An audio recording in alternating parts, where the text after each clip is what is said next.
پس از 3 ماه تعطیل وکیلان پارلمان تاجیکستان به اجلاس برگشتند و امروز یعنی 1 اکتبر اجلاس نوبتی خود را برگزار نموده. از جمله 7 مسئله را در اینجا هم تغییر علاوه به قانون ها و هم به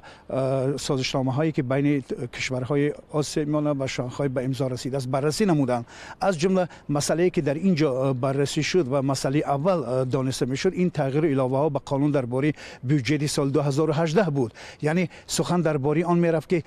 مبلغ هایی که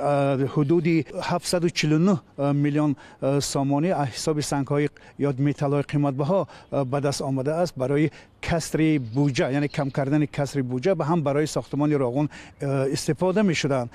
مطابق طلبات ماده 22 قانون جمهوری تاجیکستان درباره متال های قیمت بها و سنگ های قیمت بها مبلغ از فروش ثروت های فوند دولتی متال های قیمت بها و سنگ های قیمت بهای جمهوری تاجیکستان به دست آمده حتما باید در قسمی درآمد بودجه دولتی به حساب گرفته شود.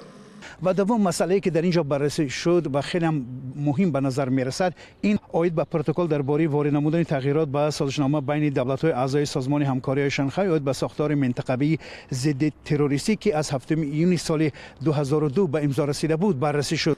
توسط امکانیت‌های این ساختار جمهوری تاجیکستان منتظم موقع خود در مبارزه بر ضد تروریسم، اکستریمیسم و تشکیلات‌های علیحده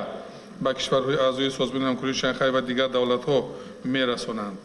ساختار منطقوی ضد تروریستی مقامات دوم عمل کننده سازمان همکاری شانگهای بوده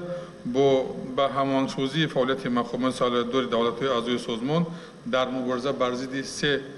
بدی مساعدت می‌نماید. موافق پیشنهادهای حکومت تاجیکستان حزب نهضت اسلامی تاجیکستان همچون یک حزب تروریستی دانسته میشد و برای پیشگیری از عملهای آن در کشورهای عضو سازمان شانگهای چاره‌ها و تدبیرها دیده می شود.